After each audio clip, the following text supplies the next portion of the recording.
Pass one down to Mrs. Schwartz, please.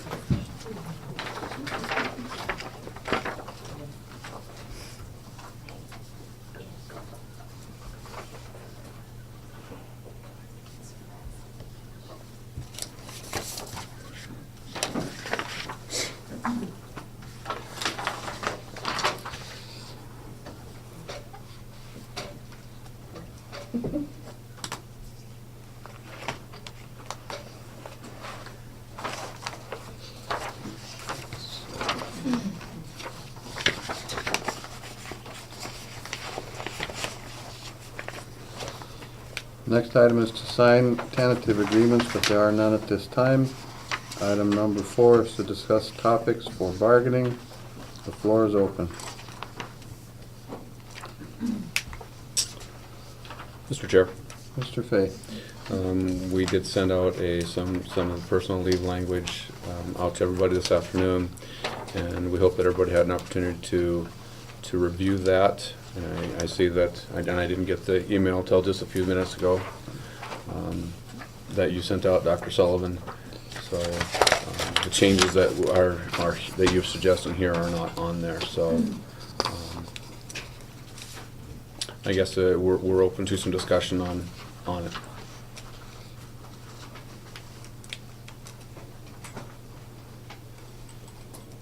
We tried to take into account all of the comments and concerns that were placed, stated in the last meeting, as I had in my notes.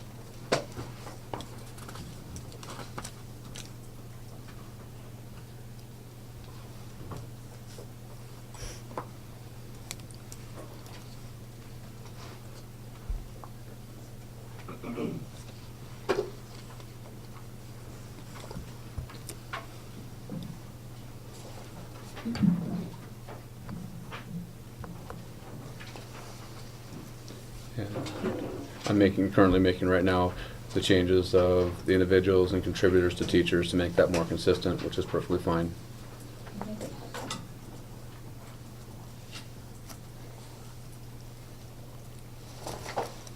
I think that Dr. Sullivan made some good points in his email, just that there are some things that need to be more clearly defined, especially since the Central Administration Office will be administering it. They need to have very specific guidelines to know who is eligible and what they can use it for.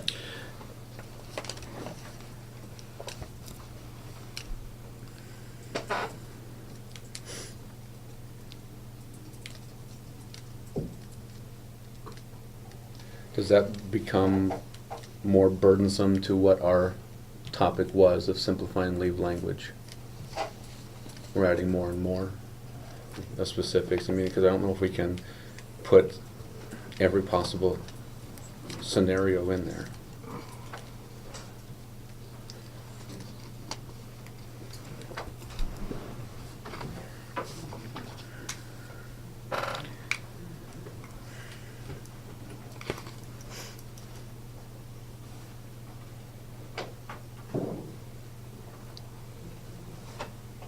I don't know that all the possible scenarios are necessary. Do you have a suggestion? I do not at this time. Would you like us to go through the language and bring some possible suggestions next time? Is that a request?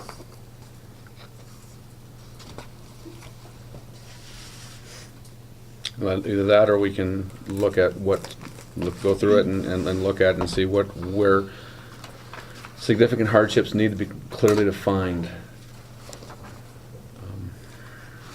Mr. Fay, can I just clarify why I provided that comment? Absolutely. When I reviewed the email, I placed it by the personal or the sick leave bank. And the sick leave bank has a definition of catastrophic illness or injury, where it means extreme or life-threatening. And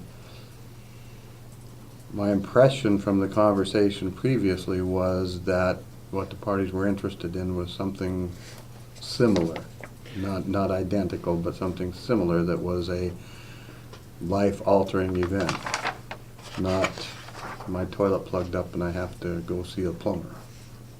But I could be wrong about that, but that's why I included that comment, because the sick leave bank at least provides some guidance for central administration.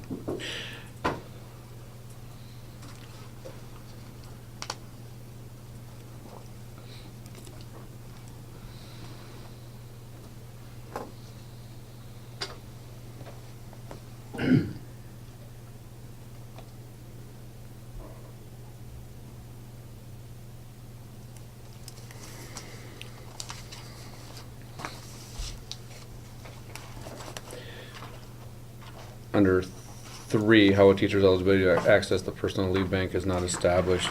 We actually had that on a couple times where we were concerned about that as well.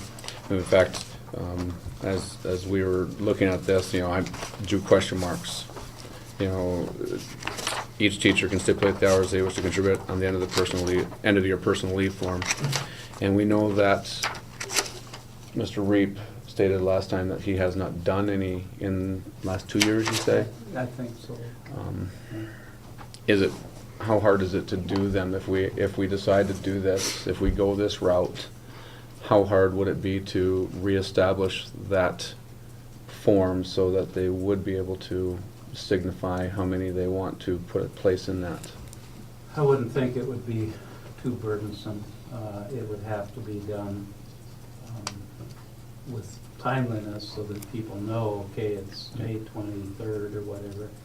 The leave comes out and it has 2 days to come back, and if it's not received back, no action is taken. That's been the problem in the past, tracking those leaves down and getting people to turn it in. But if that was understood how it would work, a little slip of paper, and every person, payroll would print one out for every person. Here's your balance. Fonda could make a line with how many days or how many hours would you like to donate. Sign off on it saying Jay Schobinger gets 2 hours. Mm-hmm. Gives it back to Nikki. Nikki sends them all over to payroll and she logs them in. Shouldn't be too tough.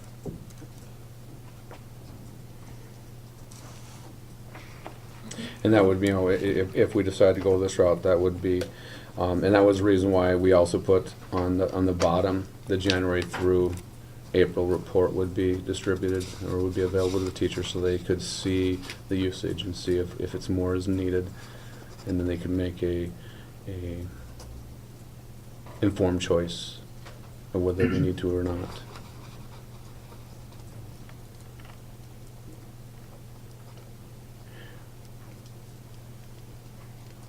And we added, we changed the application process, the quarterly reports. We understand that they go to for the sick leave, they go to Dr. Sullivan, and we added the DEA president because we like to make comments to our members that we're helping our members, and this is how many people benefited from it, and that would allow our DEA president to do that. And that was why we added the DEA president to that statement, so he could make a report back to our members. Please understand, I'm not making any judgment. I'm just making an observation. And That the I'm- language is right, different. Right, and it's.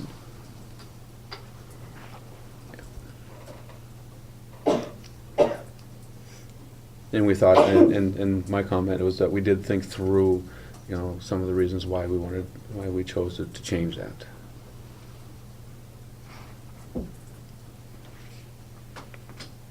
So I think is a sticking point on this now, the definition of significant hardship. I think so. And frankly, since I don't administer this, I want to be very deferential to Mhm. the people who do. And so it needs to be functional. They need to feel comfortable that they understand that the language backs them up in their decisions. So I would think that, yes, if we could get a definition of significant hardship and then Dr. Sullivan, can I ask for clarification on the third point about the teacher's eligibility? Beyond what they have here, any participant may apply for the personal leave bank after having used all of their accumulated sick, emergency, and personal leave days. What additional information is needed? Is the word participant the issue? Can you help me understand that? Again, Mrs. Ricks, I was just looking at the sick leave bank language. Okay. And under participation, it talks about that the district offers, the offer to join the sick leave bank will be available to all teachers at the beginning of the school year. And then it talks about how people can rejoin the sick leave bank if they leave the sick leave bank. So it provides a little bit more clarity in terms of who the participants are than this suggested language. Okay. So I guess that's a good question. If you contribute to the bank once, are you a participant forever? Do you have to contribute to it every year to remain a participant?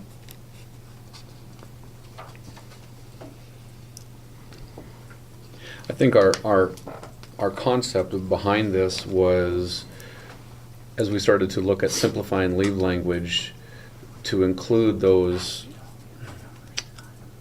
recurring significant health issues, and especially the one I'm thinking of is a child. Right. And that she's already using every possible hour she has. Everything. Okay. So that's the one where we're saying we can help you. Whether you've given or not, Okay. we can help you. So it should just read any teacher may apply? Mhm. And we did take into account, you know, as I was going through all of the comments from last meeting, that the sick bank does say the personal leave days is non-bank days and only for the year. We chose that all personal days should be taken because, as Mr. Schobinger pointed out as we were talking, if we're giving up personal days and somebody's not taking every one of their personal days before they take one of ours, then they haven't done their part. And that's not the purpose. The purpose is to help those people who are on day deducts and are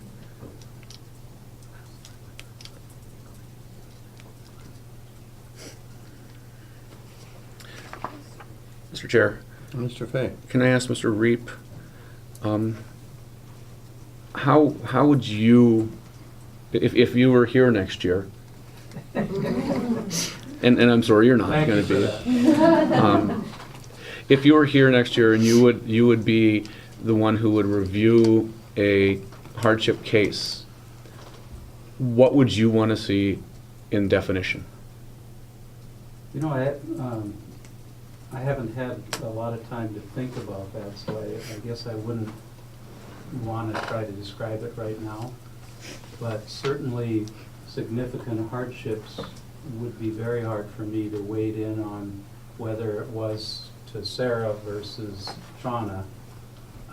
You know, as Dr. Sullivan said, is it those emergency illness, accident things, you know, kind of that follow our leave, but they're out type things? Is it a trip to Mayo with a son or daughter? Significant hardship. Right. And But is it, I don't know, wrecked my car and so I have to shop for one tomorrow and can't come into work? Is that a hardship, you know?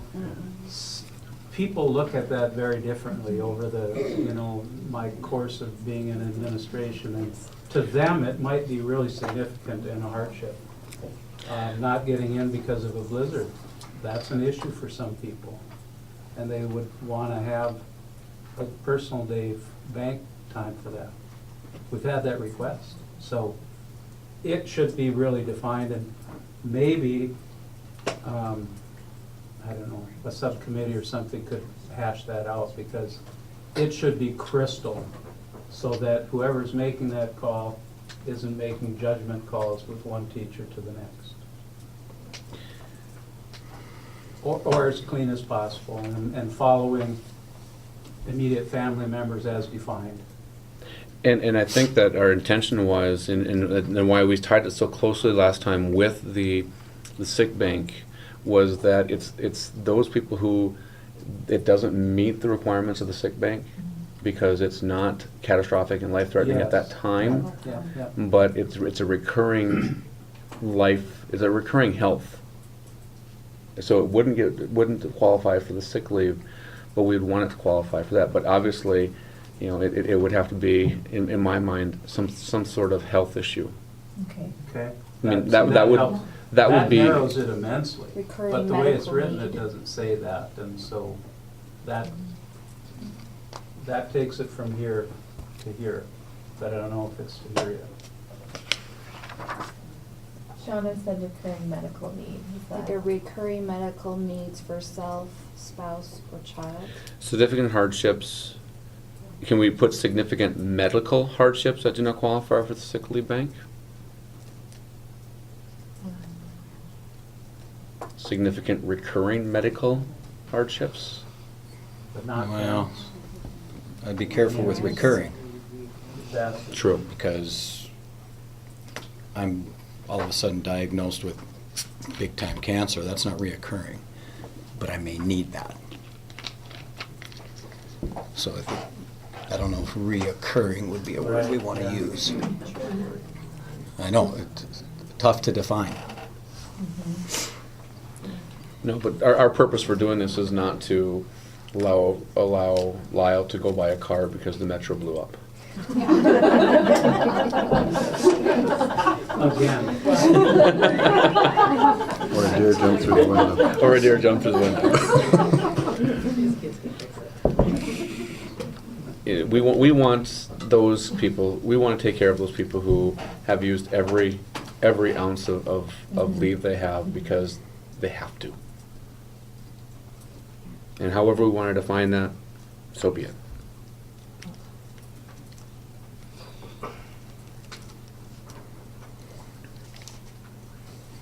Okay.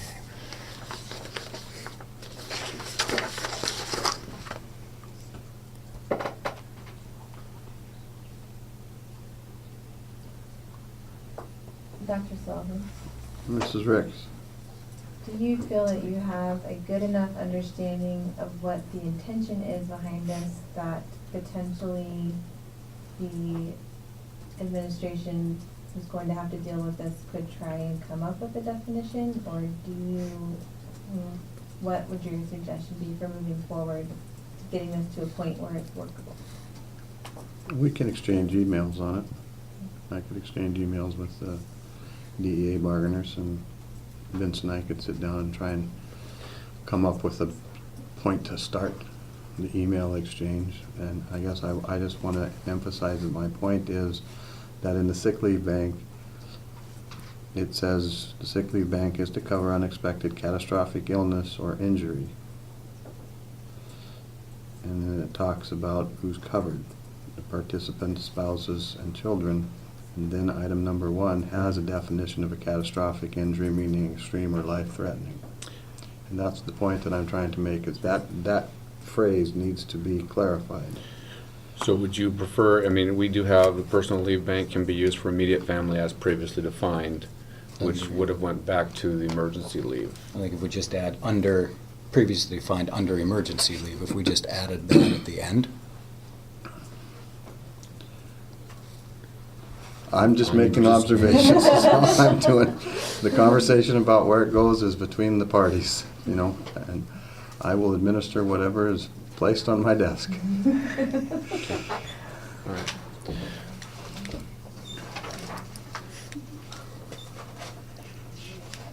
I think adding under emergency leave at least clarifies it. It tells us what definition we're using. Okay.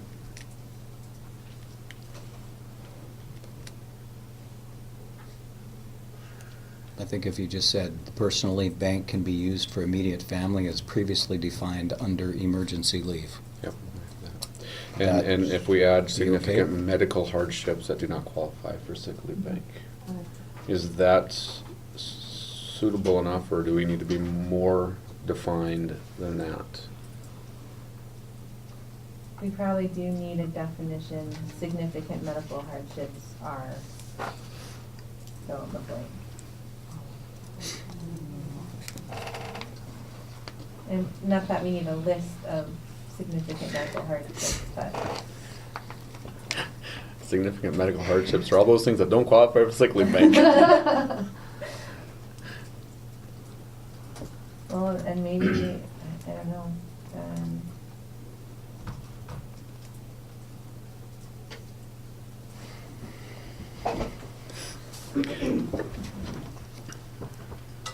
can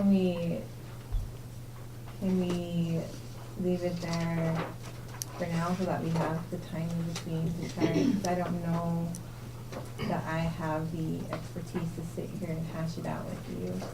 I'd want the opinions of the people who will administer it, and then potentially I'd want someone with more legal knowledge than I have. We would welcome you to send us some of your opinions. Okay.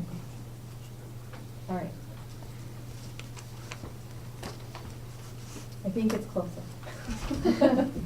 And we're not trying to be difficult, and I hope that there's an understanding of that.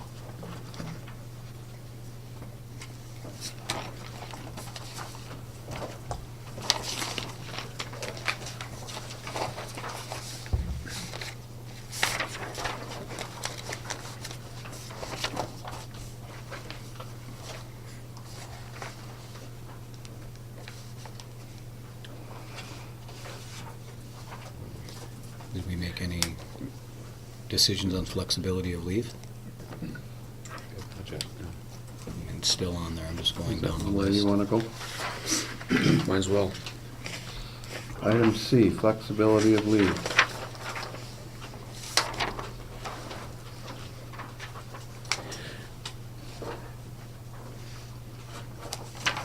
If ASOP is currently capable of handling 30 minutes at a time, how hard would it as administrators be to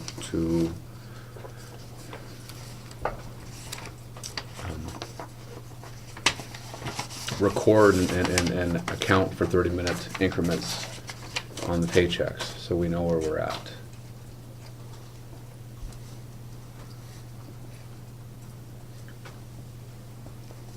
Mr. Chair? Mr. Freak? I've had some conversations with, again, with Fonda and payroll about that question.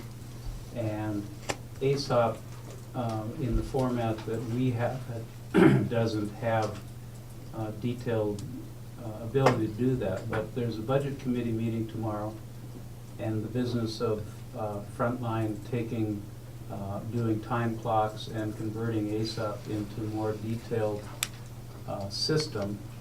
It's a $20,000 spend, and so we'll run that to the budget committee. It's on the agenda for tomorrow. But that being said, within ASOP, if you fine tune it to that level, it will do those things, and if somebody puts in for a doctor appointment leave and they don't have the hours, it will reject them. It will tell them they're out of that leave. And that doesn't happen now, because teachers log in and they're not sure, and as an example, I had her check from March 14th to April 13th, which was 23 school days. There were 935 entries by teachers into ASOP. And 670 of those had subs attached to them. So it's a monster. I mean, there's a lot of data that's going in there. And so I don't know, to answer your question, I kind of circled the wagon on it, but if we go to smaller increments, would that make more entries? I don't know, it probably would, but that's how many she had to manually gatekeep within ASOP in its current form. And so maybe some of that would be policed out by the system, wouldn't let Sarah ask for a third personal day if she didn't have it. But she had, and it came up today because she was crunching to get the certified payroll done. But she had 8 or 9 that had overexpended leave, and she had to move them to DEA? Because they just put it in ASAP, and ASAP didn't kick them out. And secretaries and principals didn't kick them out, so. And we knew when we went to ASAP that it would be problematic that way a little bit. But with those kind of numbers, I mean, it's a lot. And so I don't know. How many of those numbers would have been activity leaves? It was everything, so Yeah, I don't right. know. I don't know how many were activity Okay. or sick or personal. Or Perfect. Yeah. I would guess from March 14th to April 13th, there'd be a good chunk that were activity. But they still go in. And if 30 minutes is an issue, could you also check hourly increments? Yeah. Because at least that would also be another way of allowing teachers to stay in their classrooms longer. And I know your concern was 50 minutes at Hagen. It would also almost meet those requirements to a certain extent as well, a little bit better. But if you could check that as well. I think it will, but I will have to check with, and she might have to make a call to Frontline to see, but, or to Williston since they're using that system.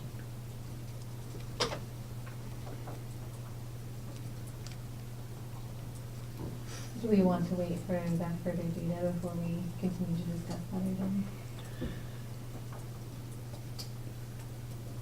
I don't know if we can go much further because it's a pretty simple, it's a pretty simple topic. Right, Well, we would think anyway. nothing simple. Yeah.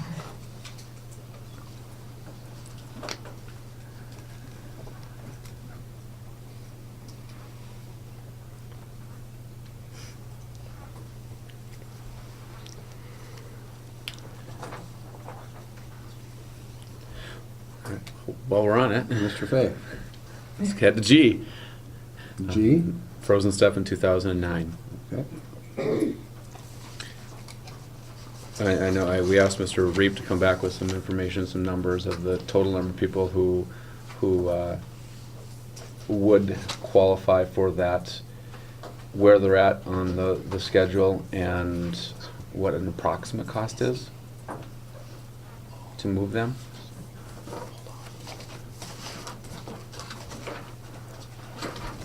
Back to that one. Did everybody get the 2008, 2009 comparison via email today?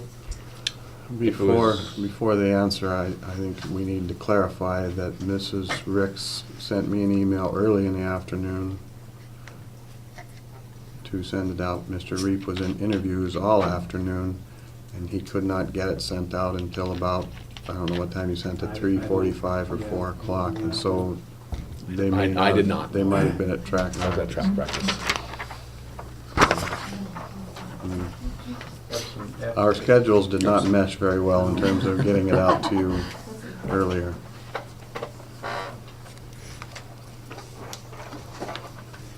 What I sent out late this afternoon was just a comparison from 2008-9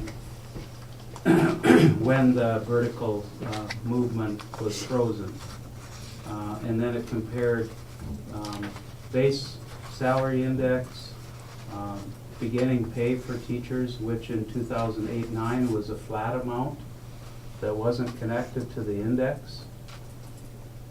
There were about 9 cells that were compressed and flat back then. And then the index changed for most of the people in the top tiers, but it didn't change at the bottom line, lanes. In other words, steps 15. And so I just gave the comparison for where salaries went, and I would ask you to look at BS 24 and 7 years. The people in that lane got a $7,648 increase from the first year to the second year. Had they got a vertical step, that would have added, another $1,100 to $1,200. Well, in fact, it would have been exactly, it was about 1,000. $1,000 more for vertical. And so it was agreed upon by both parties then that those people getting vertical steps would have gotten huger, larger increases even still. So the other thing that did, it increased career increments from the base salary, from the base to the beginning salary. And so career increments were still 5%, but they were calculated on a larger number. And extracurricular schedules with coaches are in BS 0 through 5.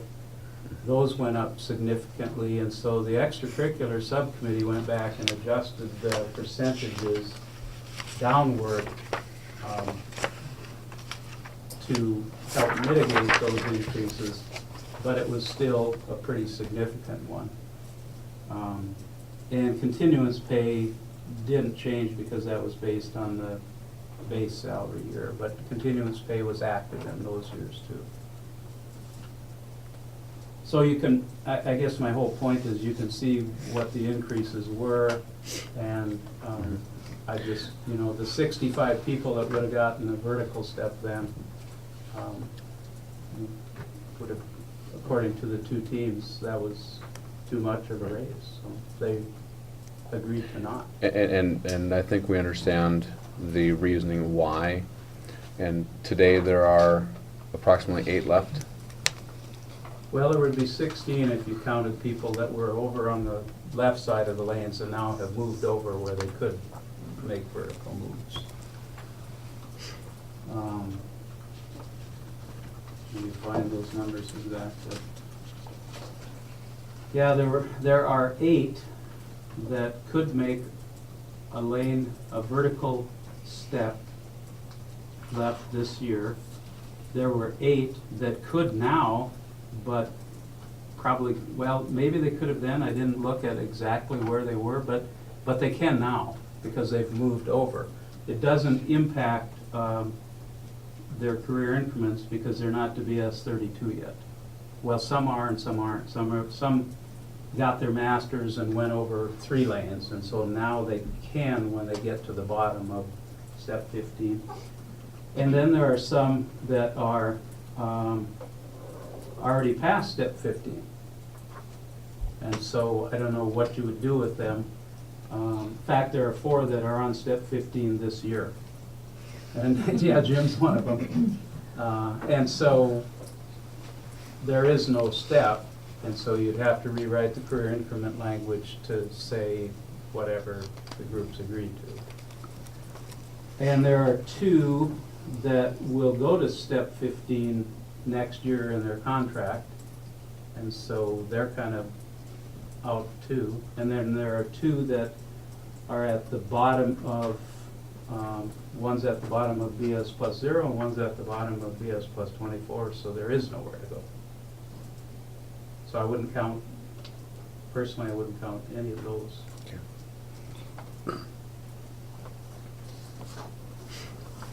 So if we did them all, it's 19,600 and, I'm having this in my head here, $27, 19 to 20,000. Those that could get an actual vertical step.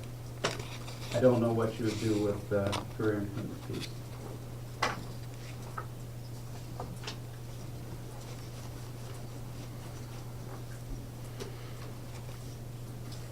But in looking back at those 2 indexes back then, I know why it was done. It was huge.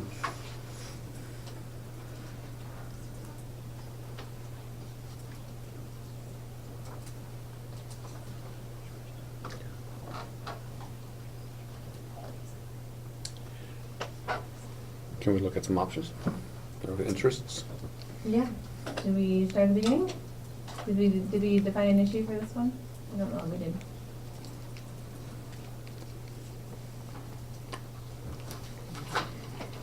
The issue is to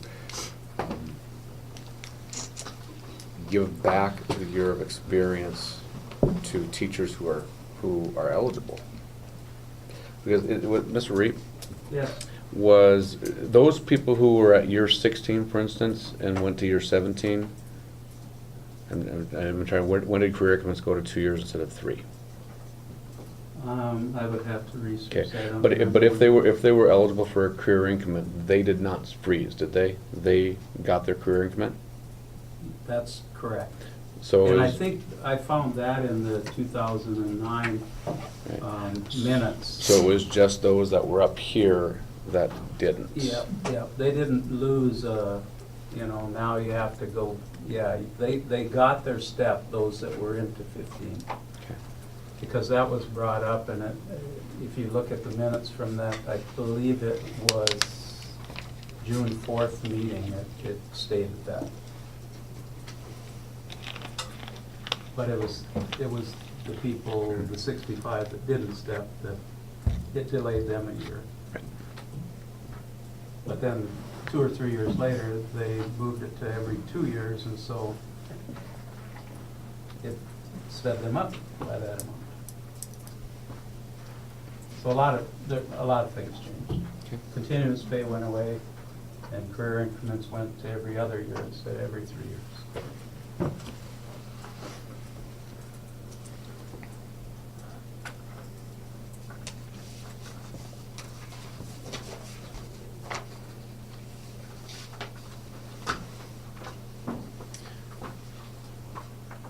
I think our interest is to,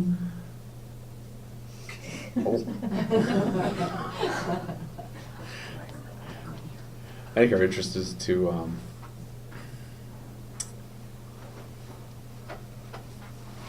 give back to those teachers who have stayed. That's really weird. Echo.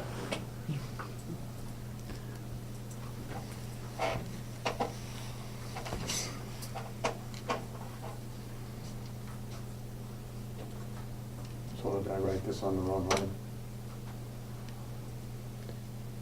Because the issue, I guess, is that frozen step. Yeah, So I'm just gonna put an arrow. perfect. Good. Done.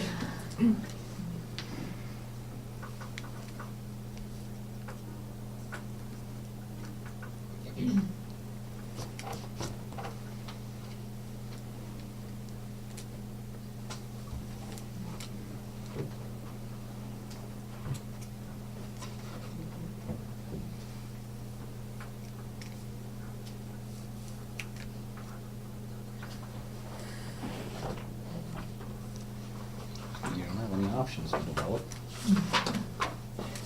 Options.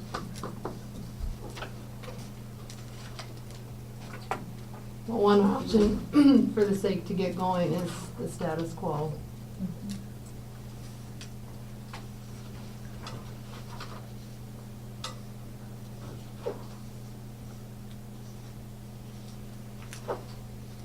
The other option is to give the year to those who are eligible to receive it.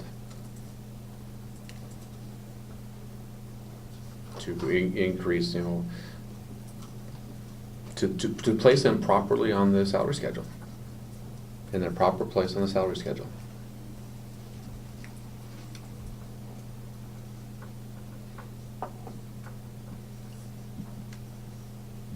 Which would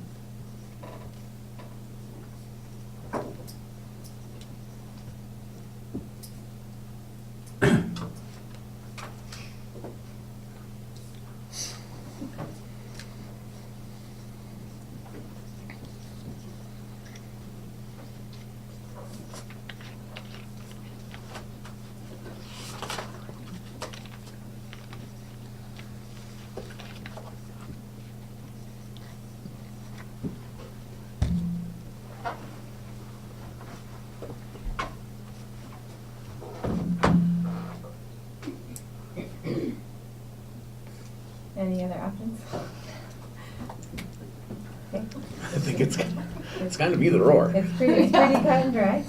I guess we could get really creative if we wanted to, but I think we can go through the rubric with the two that we have. So, the status quo is affordable. I think we can all agree that that's true. Is there mutual gain for the status quo? For all but the 16. Is that a yes or a no for you? It's a no. Okay. You draw a frowny face or something? Put an end. I was waiting for an O. Is it doable? We're already doing it, so I think Mhm. that's a definite yes.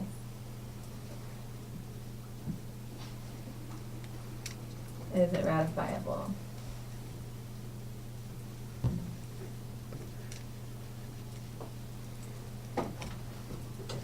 You know, I'm gonna be honest, it is, because it's just that we hear it over and over, the process of, and I understand why it was done. Right. Okay, well, it's ratifiable for us too, so. Now, when we hear about it, yeah. Okay. So the next one, 'cause I missed that. It's affordable, I would agree. Is there mutual gain? It's not okay. What? Go ahead. I would say no, if there's not mutual gain. There's gain for one party but not the other. Is it doable? Financially, it's doable. Language-wise, it would be tough, but we could probably figure it out. So I think theoretically, it would be doable. Does anyone else have an opinion? No, you're doing really well. Okay. I'm agreeing with you right now. Okay. Okay. Ratifiable. For us, yes. Okay. For us, I think it's a no. I think general feeling of the board is that the past board paid for this frozen step. And I'm gonna take responsibility for it, because really, when something's not ratifiable, it's because the bargainers aren't willing to sell it, right? And I think that's the consensus of the board, and I think for Kim and I, it would be difficult and for us to go back and say that this is what's best for the district, because I don't think that's what we believe, because these were huge raises. And I think it opens a can of worms, which would have, do we have to go back and replace everybody who didn't come in with 15 years when you could only come with 10, or before that it was 7? Do we have to go back and fix? That'd be nice. Right. But that's not doable or very affordable. However, we are talking about employees that were here. And I understand the concept of why it was done. I really do. But it sure would do a whole lot for morale for 16 people who think that they've had lots of things done on their backs. Mr. Chair, Mr. do those 16 people know who they are? They do. Can I read the list and see if they're right? Absolutely. It's public record, I think. Unless I have a mistake. Tracy Sitma, Sherry Twist, Amber Fridley, Dan Pender, Leah Campbell, Melanie Hannell, Linnell Burlacher, Susan Moberg. That's the 8. And then the other 8, Jeremy Warner, Tina Pavlicek, Lexi Steyer, Amanda Fisher, Sarah Berglund, Chelsea Scogan, Tammy Gallipo, Krista Fisher. I would have been in there. Because there's no step for you. So I would have placed in. Should I, I'll read those then. Right, yes, because in the proper place, I would be at your 16 right now. I don't want to read the people that are at the bottom of the schedule, if that's okay. No problem. Okay. two people that will go to 15 next year, Michelle Kovash, Scott Obergage. And then the four that are already on 15, so they have no step to go, Tammy Sadowski, Leslie Wilkie, Donna Abrahamson, and James Faith. So you'd have to rewrite language on those that I color-coded green.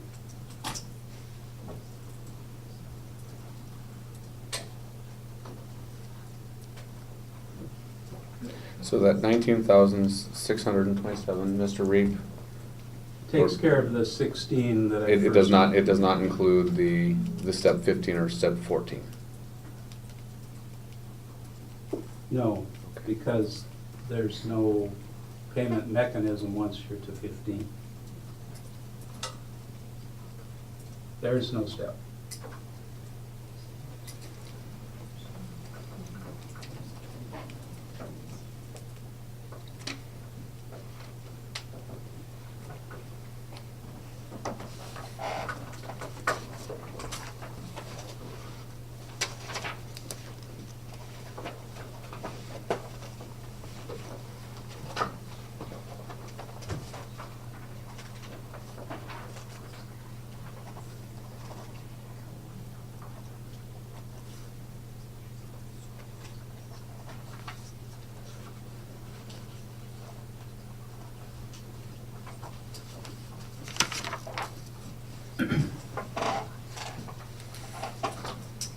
Still have one blank.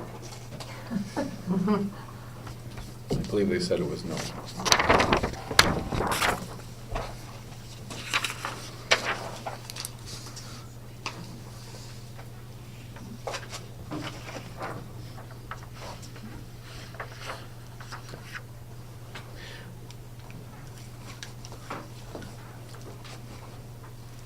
I don't, being as that we still haven't found money yet from the state, I don't think we want to pull it off the table yet.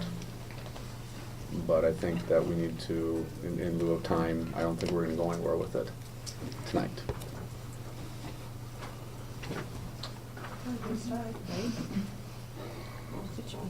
Tyler, do you want to take a photo? Okay.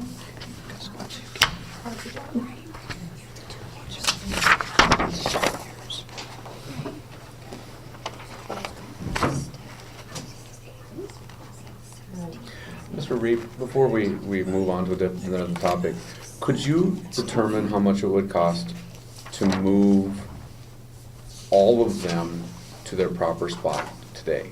So, for instance, those four who are at step 15 would be on step 16. Those two that are on step 14 would be on step 15. So we'd have to create a step 16, because there isn't one. Well, it would, obviously, they would still be in that 15 category because they would not have a career increment yet, but it would mean that they would have the career increment next year rather than waiting a year. So, let me see if I understand what you're asking. So the four people that are on step 15, when they get to 15, 15. and if you look at the career increment language in the negotiated agreement, it gives sample language for if you hit it in this year, when you will get it.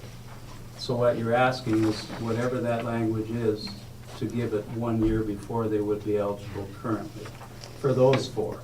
Right. And for the other two I mentioned that will hit 15, the same thing would be true for them. Yeah. It would just come, they would get it the year after. The year those after first that, four. correct. Correct. Yeah, if there was some language to write that.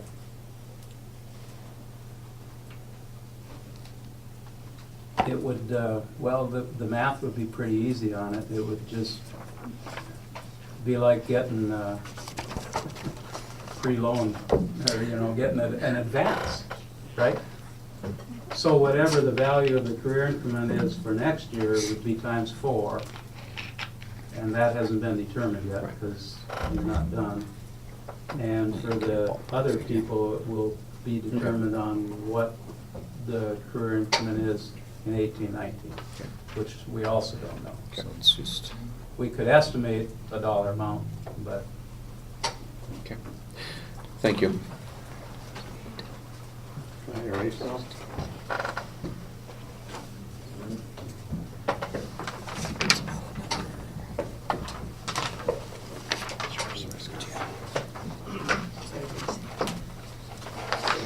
Who gave me this? Can I keep it? Yeah, just give it.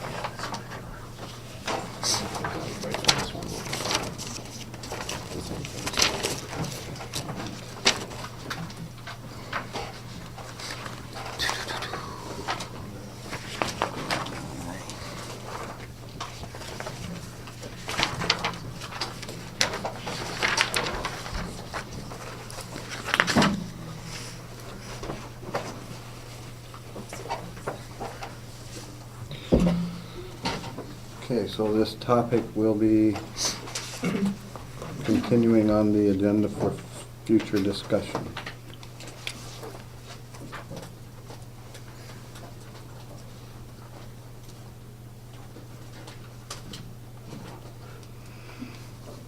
Floor is open. We want to move to assigned and unassigned time? Or should I?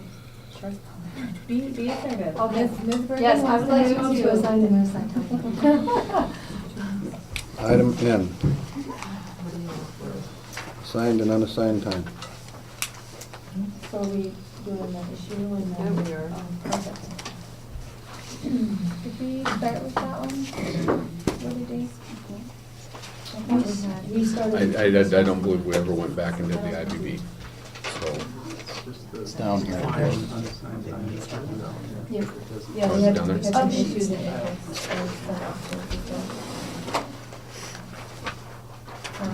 I asked Dr. Sullivan to put this together, and I haven't even seen yet. He kind of needs a stack of schedules, just so that we can look at whether or not we're in compliance regardless of the definition, because if it's a moot point, then maybe we don't need to hash it out, but anyway, so I've got, he graciously provided copies for all of us, so.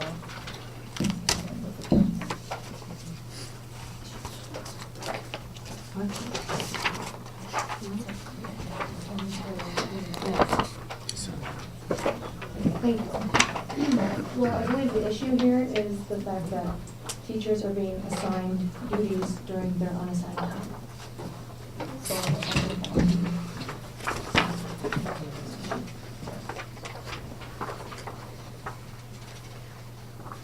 And then our interest would be to try and define assigned and unassigned time. So there's clarification.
Sorry, I have.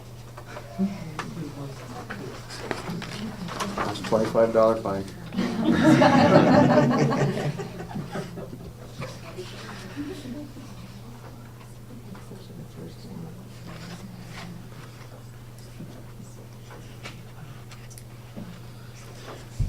I guess I have a question. Mr. Fay.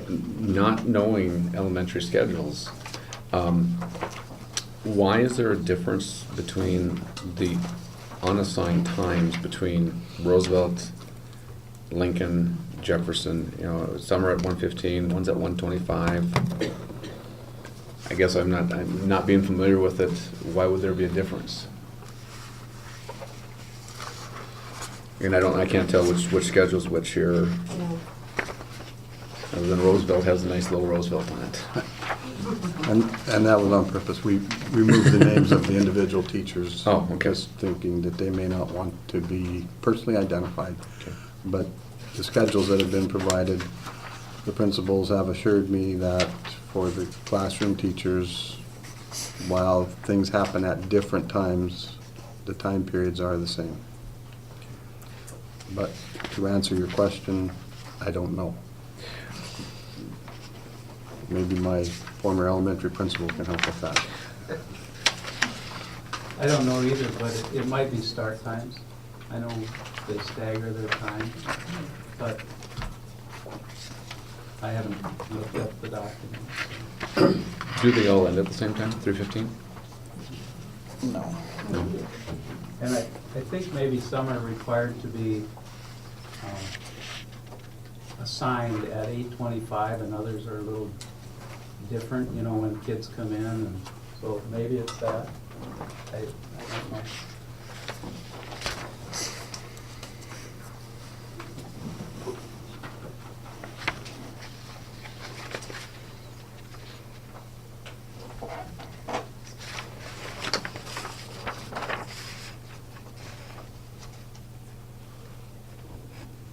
So the little chart on the front instead of laid out has, you know, unassigned time per day and lunch, and then,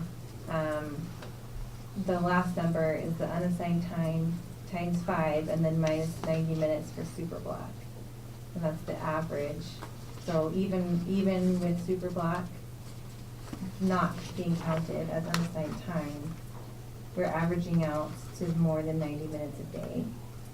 So I guess that was my point, that if the issue is that you're being assigned things to do during unassigned time. Something that I feel is being misunderstood. I haven't had a chance to look at this, but Okay. I'll just tell you my schedule personally. We're scheduled either 8, so from 8 to 8:25, that's technically my prep in the morning. Well, yeah, and then you're assigned all day. When my kids go to gym and music, that's 40 minutes of my prep time in the middle of my day. And then you're considered after school, like 3:15 until 3:45. So that is my unassigned time. Okay. And technically, it comes out to 95 minutes, but we all know meetings or whatever. You don't ever really get your kids out at 3:15 anyway, but I mean, that would be my unassigned time. So, obviously on super block days then, when we're required to be there for the full 80 minutes, that's taking away my 40-minute prep right now. And that's how it is at all these schools. So something we're counting as something that probably shouldn't be done, I guess, is what I'm saying. Well, allow me to provide some clarification since I'm the one that did the math. Thank you. Okay, thank you. Thank you. Sorry, I must be. Sitting with looking the at this wrong. principals, no, that's fine. I'm glad you asked the question. Because when I visited with the principals, they indicated to me that classroom teachers are unassigned when their kids are in music and gym, which is 40 additional minutes, and then in recess, which is 20 minutes. We have a 15-minute recess, but isn't that? The Roosevelt schedule shows 20. This one shows 15 too, daily Yeah. schedule. But the Roosevelt schedule Roosevelt shows says- recess says from 2 to 2:20. 2:20.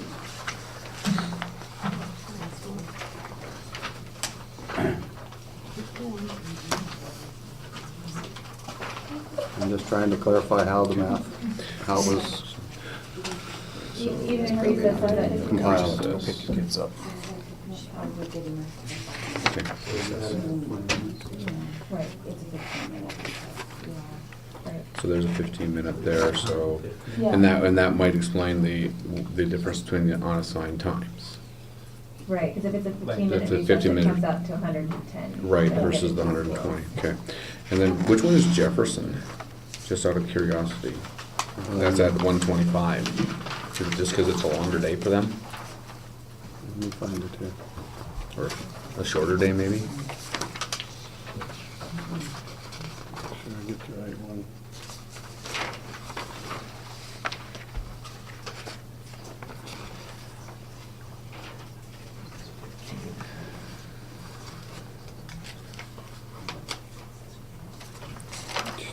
If I'm not mistaken, I do believe Jefferson starts earlier than the other schools. And I think that's a same reason. But that would take away time, not add to it. But I think my kids go to Jefferson, and I Mhm. think they get out earlier than Okay. 3:15. I think that they 3 get out o'clock. at 3 o'clock. Okay, Yeah. so which one would that be? So Jefferson is gonna look like this. Right in front of Roosevelt's. Okay, perfect, thank you. Thank you. So they're adding 45 there, 15 there, 15 there, and 40 minutes for that. Yeah, okay, I see it.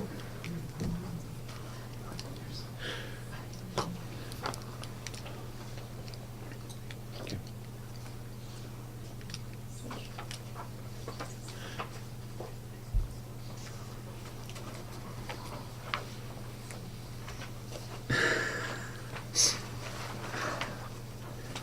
Mr. Chair, Mr. Fay? seeing this information, I think we would like to go back and digest it and discuss it and see where we're at before, and then make some decisions. I mean, we can go to options, absolutely, if you would like to do so. I don't know that I just want to make sure that elementary is what we're talking about. Is there any other concerns? I think the other concern we did discuss was with the junior high, Middle school. or the middle school, thank you, the middle school. So that we could ensure that the middle school teachers also are assured to have those 90. Okay. And I have not yet seen the new middle school schedule, so maybe, They'll be together, 2 blocks together. We'll be teaming, and then immediately after is prep. okay. We do have one in the audience, I guess, that has a schedule.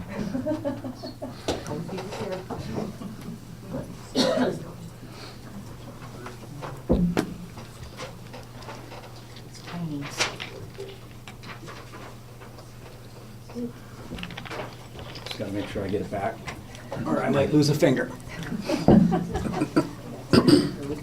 Oh, my goodness. The bottom right-hand side. Thank you. Yep, that's all you gotta look at.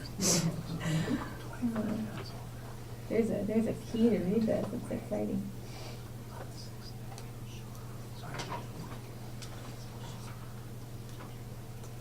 Okay.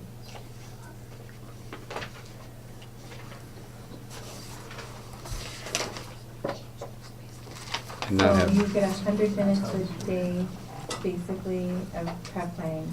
Is that right? No. No. You get 50 minutes of teaming, so that's PLCs or whatever administration wants you to, so that's assigned. And then the next 50 would be your prep. But that could bleed over in, depending on what you're doing. So you may lose prep time then. That's the concern. Okay. Or And the, I think if you look at that, 70 of that, 100 minutes. I think if you look at that schedule, if I'm not mistaken, 70 of that 100 is prep time. It should be your unassigned time. Because you have, I think they're going to the same schedule as the high school, which would be 10 before, 10 after. 10 morning, 10 after school. Okay. And then the 100 minutes there. Okay. So That'd be- it's not really 50-50. No.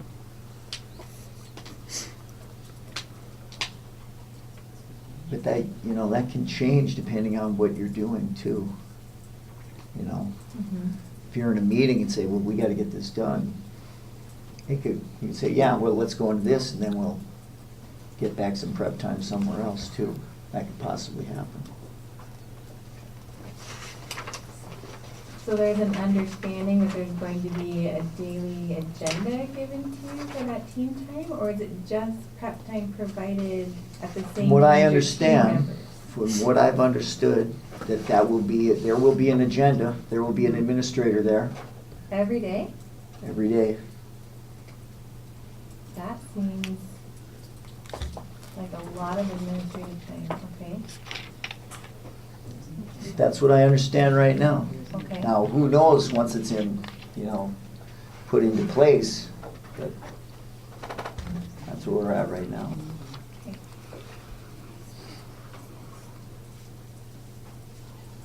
I think we would need to get some clarification maybe on that, on what it means. Right. And I think the concern that I've heard from middle school teachers, I'm gonna get better at that, is that the reason why they were put back to back is that so if they had to continue, they could. And I guess what we're looking at is that as teachers with preparation time and instant feedback, if we have to get something ready for our classroom, if we have to excuse ourselves, we're not gonna feel that it will be held against them. That, that they're free to go and get those things done that have to get done for their classroom and for their students. That we normally do in prep. And as when we stated earlier, or when we talked, is that the teachers are already taking a lot of stuff home, and we don't want to take that precious time away as well. So that's our interest. Okay. Okay, well, I think that your idea to digest this information, and I think we should get some clarification on the middle school schedule, because like I said, if we're in compliance regardless of how it's defined, then I don't know that it's a good use of our time to work on defining it. So, okay, I will hand this back to you, Mr. Chauvier, so you don't move the finger. Because I know where it came from. Okay. It's one of those be afraid, be very afraid.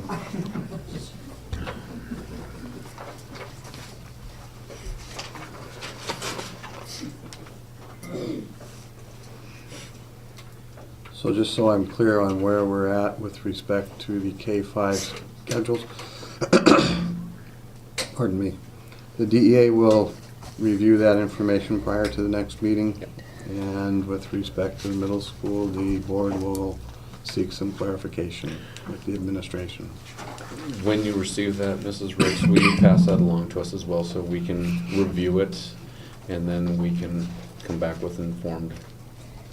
Yes, I apologize for the last minute information for this meeting today. I will try to be more on top of it for our next meeting. But yes, when we get the clarification, we will make sure that we send it out. Thank you. Thank you. Has the 15-minute recess always been considered unassigned? My mind is blown right now. Like, I'm just like, I don't understand. Because that 40-minute prep is literally the only chunk of time our elementary teachers really get in our day to get anything done. And when it gets taken away every 6 days, it's really hard. So we have to do it outside of our contract time. And I've never heard it before, our 15-minute recess being that. I guess we don't really consider it because that's when we work with our other kids. They're struggling, so it's not really a break. So I guess maybe I need to start taking that right then. But has it always been considered unassigned? I've never heard of that before. Looking at the wrong people. I don't know. Well, I'm just asking. I'm like, I never thought about it. So I mean, I never counted that in our minutes before, and that's why I get a recess. You don't get a recess? No. I don't get an extra 15 minutes there, so. No, I don't. So I don't know. Well, we don't either. I know. So, It's not some discussion.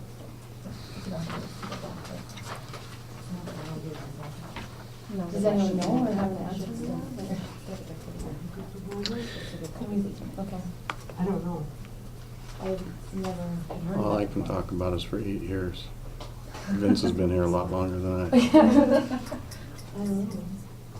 I think every building does it differently, but I guess when I was an elementary principal and we had supervisors that watched the kids at recess, teachers had unassigned time. They didn't. Did some stay in, or when you keep kids in for recess, I mean, you self-appoint yourself, Well, but yeah, yeah, that's that happens. Or you work with them, that happens, but most of them, I think, took a break. That's my experience.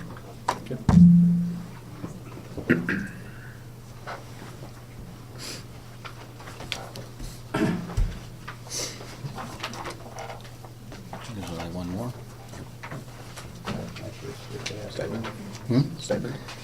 Go for it. Let's go then.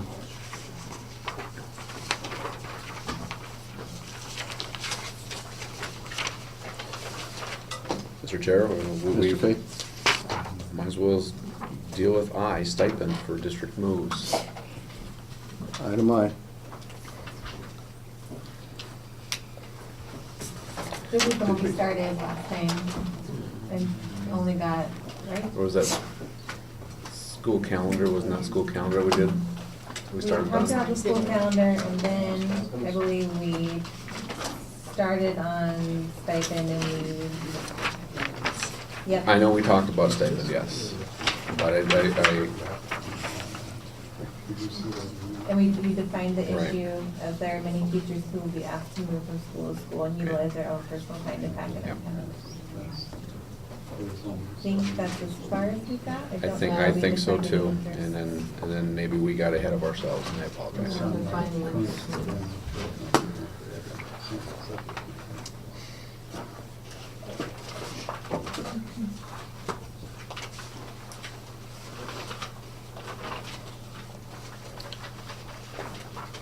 Topic or issue is stipend for district moves.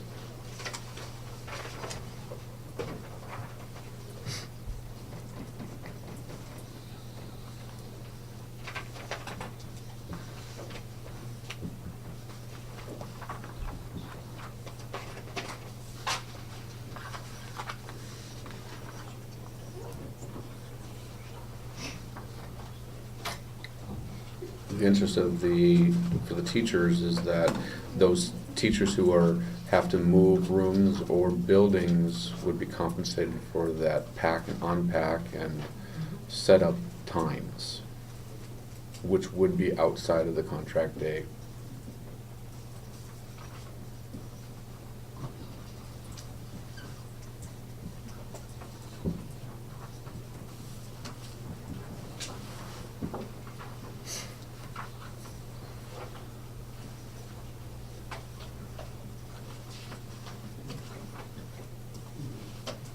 Good abbreviation. Pardon? I like how you took what I said and abbreviated it.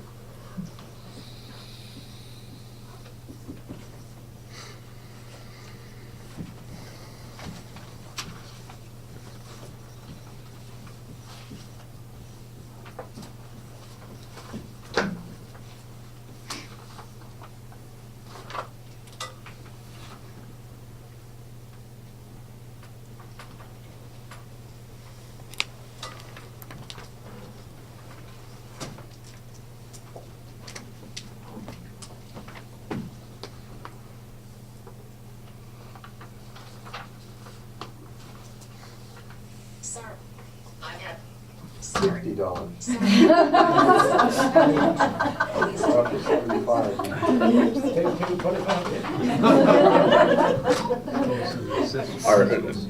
Do you have an interest you'd like to put up? You have a what? I didn't hear. And you. An we have interest? an interest for this issue. No, isn't that it? Well, I mean, what's our, Oh, you know, when we're talking about this, what do we care about? What's our interest? what do we care about?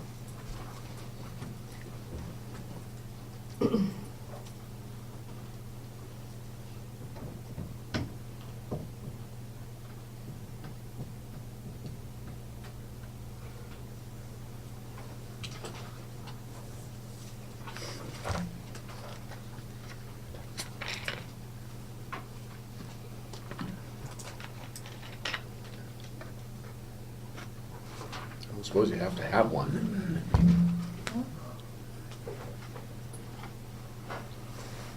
I think it's hard to define what we care about as far as this issue is concerned. Primarily, we think about the effect it has on students. This wouldn't have much of an effect on students. But it could. But it could. It could. If all of the teachers who moved waited till the first day of contract to do the moving, would their classrooms be ready for the students? No. So But I then it think could. that falls under the purview of the job of a teacher. I don't know. People are gonna get upset. And I know that it takes, and it can take many, many hours to set up a classroom. I think I spent weekends over the summer in my classroom, so I understand that. I will tell you already, my wife has already used up the stipend we've talked about. Already. To get ready for her move.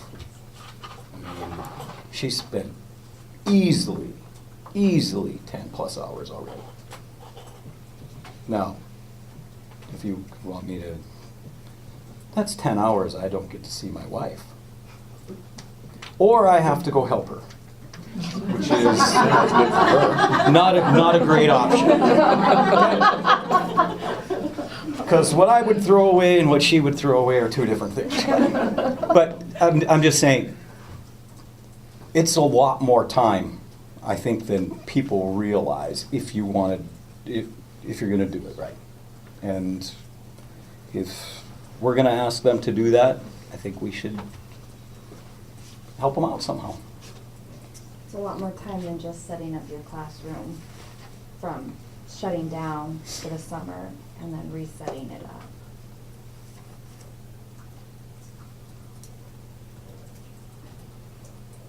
And I do believe those that have been asked to move to the middle school have kind of been given a deadline, because the moving trucks are coming.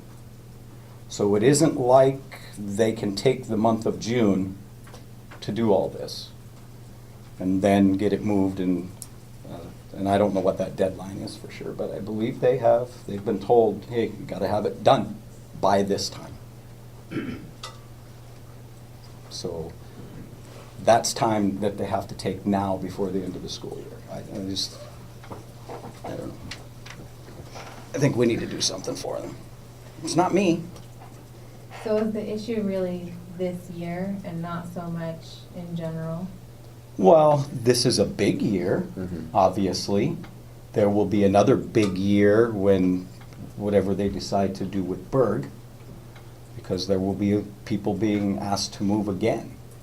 And so, yeah, there's going to be some big years, but there's going to be years where it'll be very, very minimal. Very minimal, but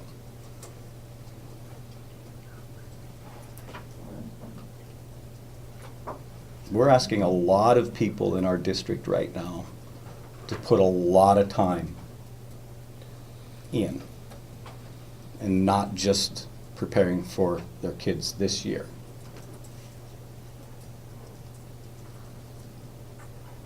Do you want to throw some options out? Sure. Yeah, option obviously is to pay a stipend to all teachers that move.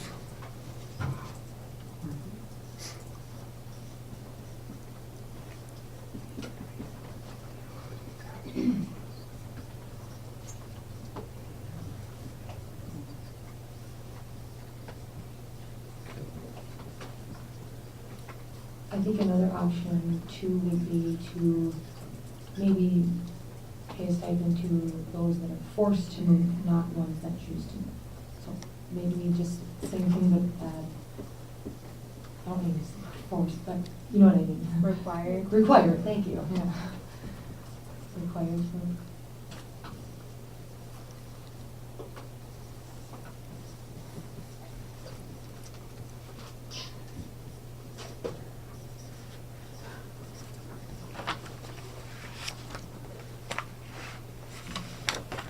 We could arrange for volunteer help.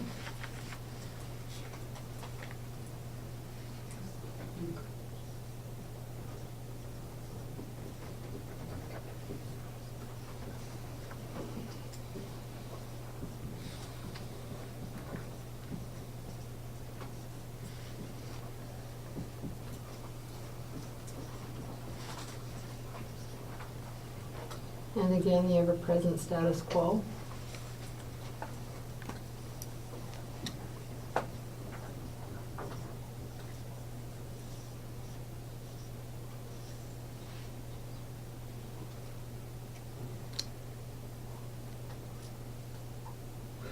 don't want to say it, but under status quo then, teachers arriving to their classroom first day of contract. Not ready.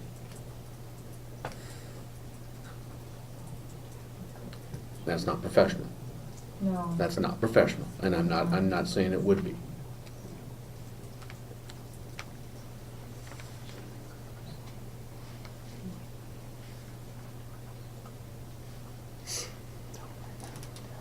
No, don't write that one down. I was like, Because that would be You unprofessional. know it's not going to It's not gonna happen. happen because teachers care.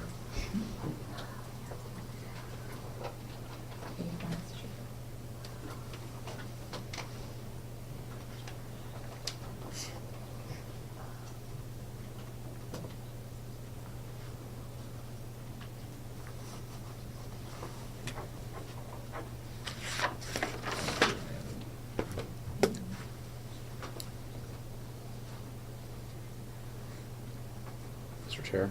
Mr. Fair. We do know approximately how many are moving this year, and obviously that's going to be different than in other years. So when we look at, does Mr. Reap have a approximate number that would be? I mean, we didn't, and we don't have numbers right off the bat, obviously, we haven't set a stipend, but we did talk about a stipend based upon what the pay is right now, which we said $30, and we figured 10 hours, so 300. Do we have a number of teachers that are moving for sure, in the district right now? Mr. Chair, it's been a little bit ago when I asked principals for that. I counted teachers on the middle school, and at that time Okay. I had 50. But I didn't count those that were requesting to transfer in. And then at that time, there were 17 additional staff members that were doing in-building moves, and so I counted those. That's a moving target. That's changed in the last week with us doing interviews and who's gonna be in what room next year. And I didn't get a chance, but perhaps the high school folks can help me. Do high school teachers change rooms very often? Very seldom. Some do though. Very I think seldom. Ron said, Very but so They tend to be more, not mandated, but, When somebody retires, I want that room. yeah. That's kind of how. So It is. So if you say It's a that, bigger then- room. then we I'm give telling you right 300 now, bucks for playing. when he's That gone, building's it's still mine. there, when I retire, somebody wants my room. Me?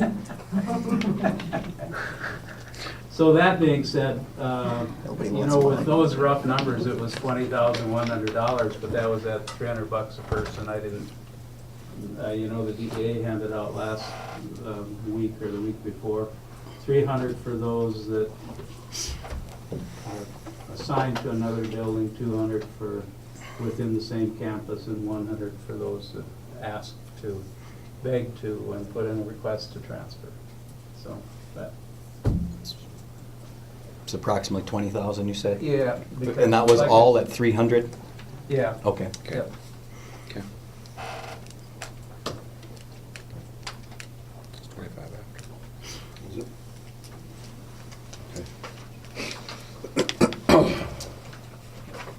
Well, it's 25 after. So.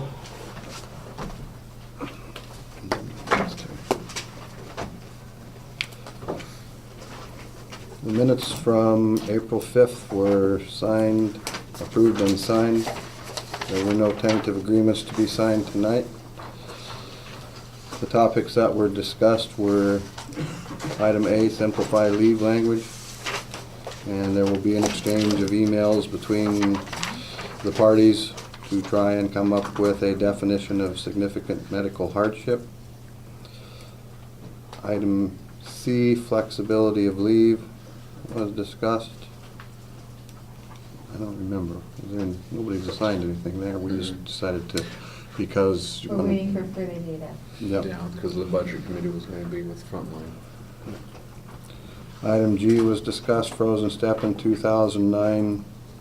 The parties went through the interest-based process, and at this point, it is remaining on the agenda for a possible future discussion.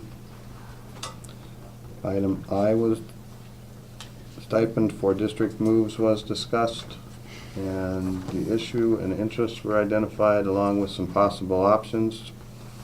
And that will remain on the agenda for future discussion. Item N, define specifically unassigned and assigned time, and the DEA will review the information that was handed out tonight regarding the K-5 schedules, and the board will get clarification regarding the middle school schedule tentatively in place for next school year.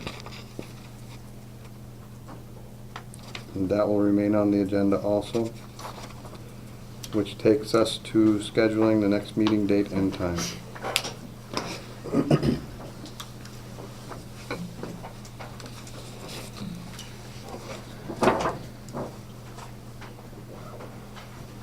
Only day next week for us is Thursday. What'd you say? Only day next week for us is Thursday. Lawyer, that does work. Unless, Yep. of course, they want to take us out of parent-teacher conferences. There you go. Do you want us to take you out of No. parent-teacher conferences? Thursday is okay with me. Thursday works for me. Does it work for you? Yeah, that's fine. Okay. Sarah? No, that Work for works you? for me, yeah. Okay. John? Just one more meeting, yeah. I'll just live here. No, it works. So the next meeting will be April 27th at,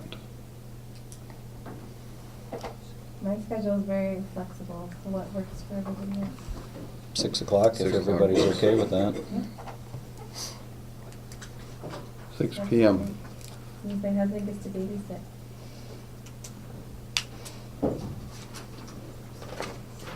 And we will pick up the discussions next week. I know it doesn't feel like it, but I will tell you as the chair that I think you made some pretty good progress tonight. Thank So- you. That's good. Good to hear. Meeting's adjourned.